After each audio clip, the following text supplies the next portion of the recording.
Minute. Oh, gotcha. I'm live. Okay. Yes, we're live. Okay.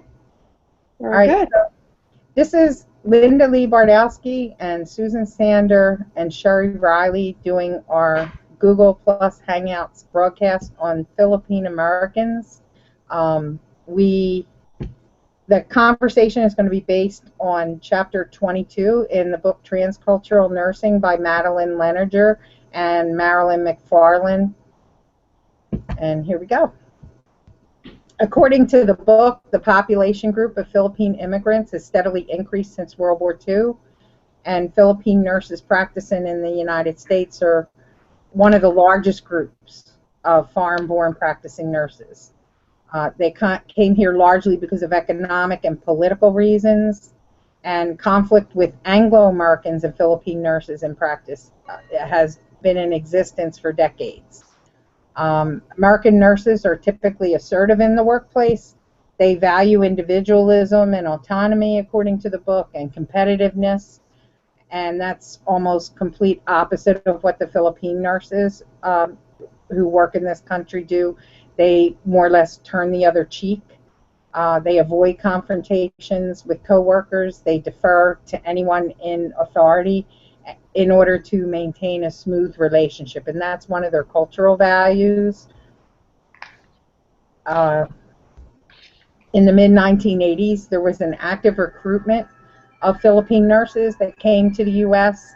to help with the nursing shortage, and these nurses were permitted to practice without licensure until they would pass the state boards, and this in turn kept nursing salaries at a minimum and actually prevented nursing from moving forward as a profession in some respects. The laws of economic supply and demand, I guess, came into play back then. And one thing I'd like to add there, Linda, is during that time, I actually was looking for a job out in the Outer Banks of North Carolina. And the position was for a nurse manager of a nursing home.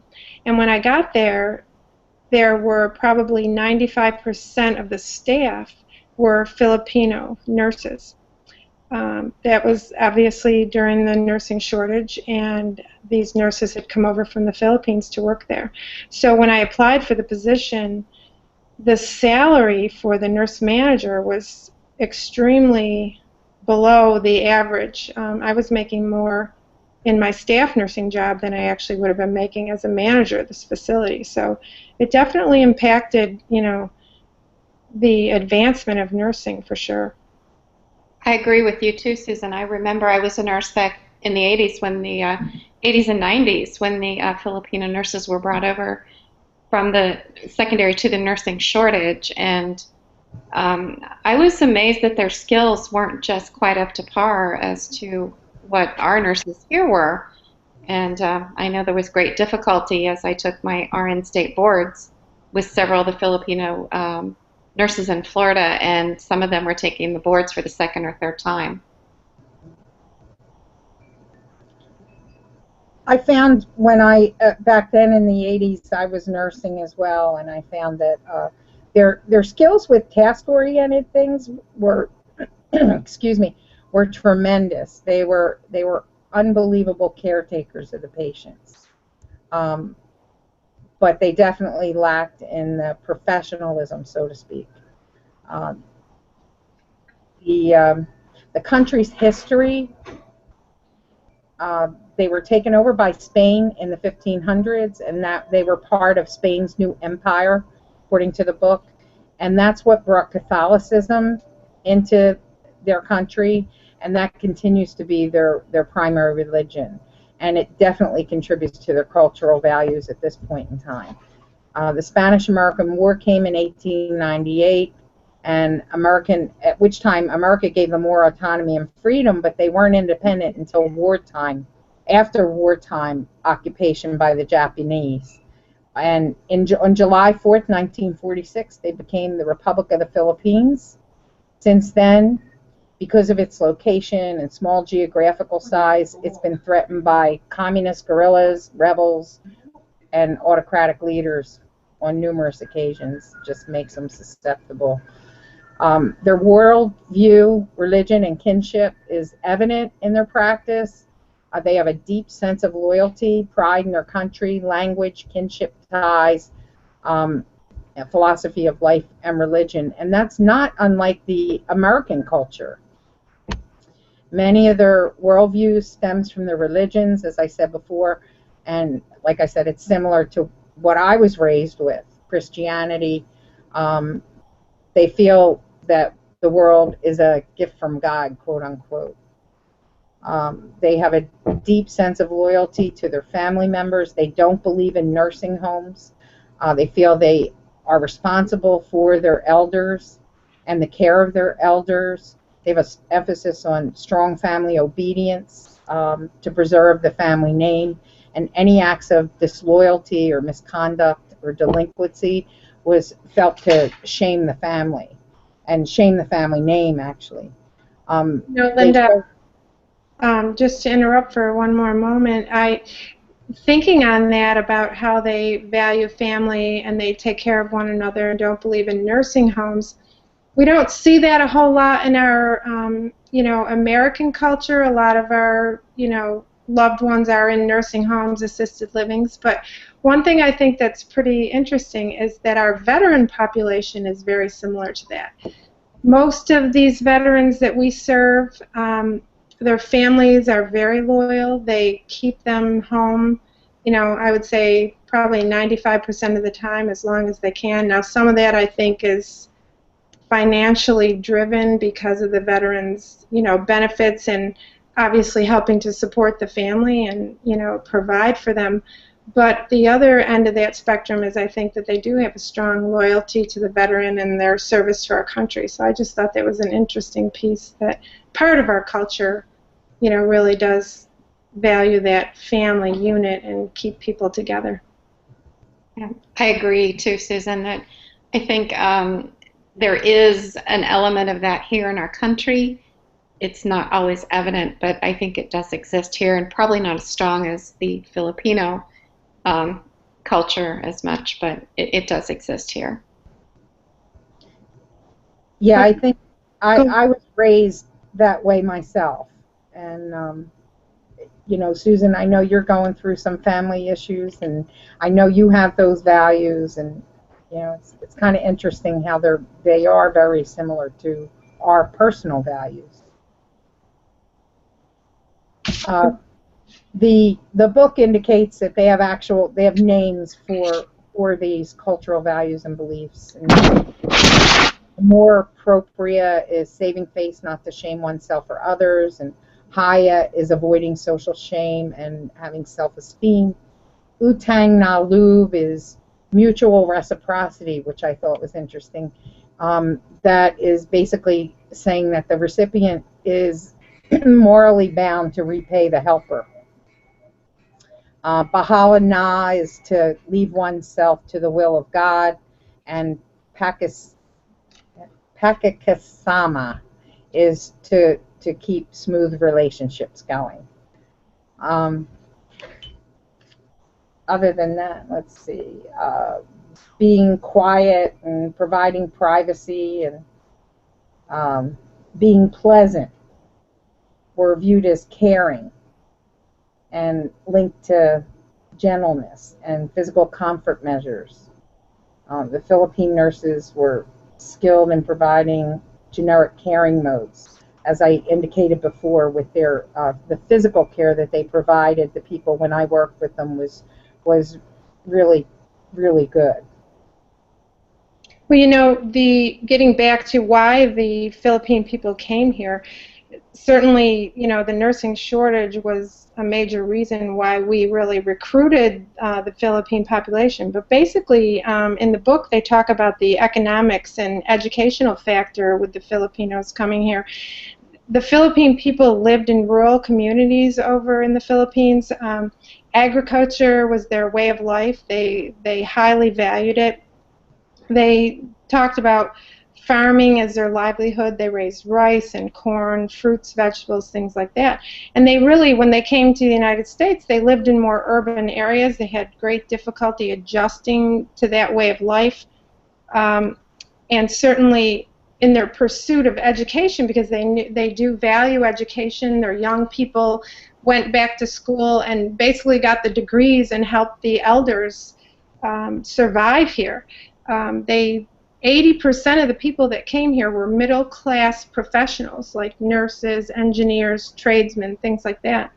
So once again, they valued education and had to learn English before they could, further their studies. So I think that's why they learned, it took them a while to learn. However, because they were task-oriented, they did very well in those, nursing positions where they were hands-on care because of their values of gentle touch and caring for one another, quiet and soft-spoken, those kinds of things.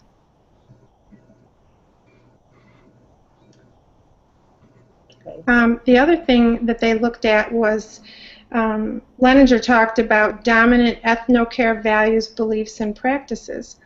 There were really 5 major care constructs that she talks about, and Linda, they kind of just elaborated more on what you were talking about. First, the main one was maintaining smooth and harmonious relationships with others, especially their family. However, I think that's where we got into conflict with them. We as Americans are very competitive in nature, things like that. They avoid conflict, confrontation, and any disruption because it's considered disrespectful. All authority figures, they would never think to speak up to their boss and mention something that they didn't agree with. It was something that just wasn't allowed in their culture. Secondly, they had respect for others, like I said, so especially their elders. They really respect their elders and work with them to, like I said, learn English, help them to survive in our culture. Thirdly, to that reciprocity. And what I found interesting in the book was when one of the Philippine people does something for you, it's like a give and take, that utang na loob, give and take. They do not expect immediate reciprocity, where in America we think you do something for me, or if I do something for you, you better do something for me in return. It's kind of the opposite with the Philippine culture, and I think that's another reason we had some conflict, because if we did something nice for them or helped them out with their caregiving or whatever, and they didn't do it right away, reciprocate to us, we would be offended by that. However, they feel like you shouldn't reciprocate unless it's meaningful and it's truly meant to, be something that's needed. And then that preservation of self and saving face, avoiding shame, those kinds of things. For them, if they were actually, talking against people or going against their elders or authorities, that was shameful, and they would be looked down upon in their society. Lastly, they talked about the obligation to care by providing physical comfort, and those were the things we talked about: their quiet demeanor, their ability to use gentle touch, and providing the patients with privacy and things like that. And then lastly, using these care constructs could foster professional and culturally congruent care, according to Leninger. Under cultural preservation, that was basically self-esteem, physical comfort measures, saving face. Cultural care accommodation was providing preferred foods and diets. So in other words, they really value their foods, that the fresh vegetables, fruits, rice, those kinds of things that they farmed in their own country. And we really don't think about that all the time when we are dealing with different cultures, that we should be offering these people their specific diet or things that make them feel whole and are going to, contribute to their well-being. And then the culture care repatterning. In other words, we would use that if they had new treatments or caring patterns that we felt needed modification. The other issue in the Philippine culture is pain. They were taught that this obviously was a gift from God. Their religious beliefs were such that they really didn't complain about pain. So it would be, fruitful for us to really be aware that someone may be in pain and they're not really speaking up and saying so. So just basically asking them, how would they like to be cared for? What is it that we could do to help them maintain their cultural beliefs and values? Well, I think a lot of the care and working with the Filipino nurses that we have to take into consideration involves some of their folk health beliefs and their values. For transcultural caring, we have to look at that as well. The folk health beliefs are an important part of the Filipino caring, and many folk beliefs are based, again, as other cultures are, on the hot-cold theory. As it relates to illness and wellness, going into a hospital with excessive exposure to heat or the air conditioning is believed to be harmful, as it leads to imbalances and illnesses. And if a patient experiences extreme imbalances, then we need to find ways to counteract that. Hospitals are viewed as places where the exposure to heat or cold with food, air, treatments, and noise leads to imbalances and illnesses with their folk health beliefs. They're also believed with hot air or heat that this is all absorbed through their pores and gives the brain, sets off the brain to produce mental illnesses. And, even wind is associated with spirits that lead to aches and pains by penetrating the body. As far as pregnancy, I found it interesting to see that even they want to keep the baby small for easier delivery and avoid dark skin fruits, those type things, even diet measures in the pregnancy related to their folk beliefs. They also want to, it's very important, again, with the warmth, the hot or cold, to keep the mother baby warm and out of cold winds, out of drafts, for better healthcare outcomes.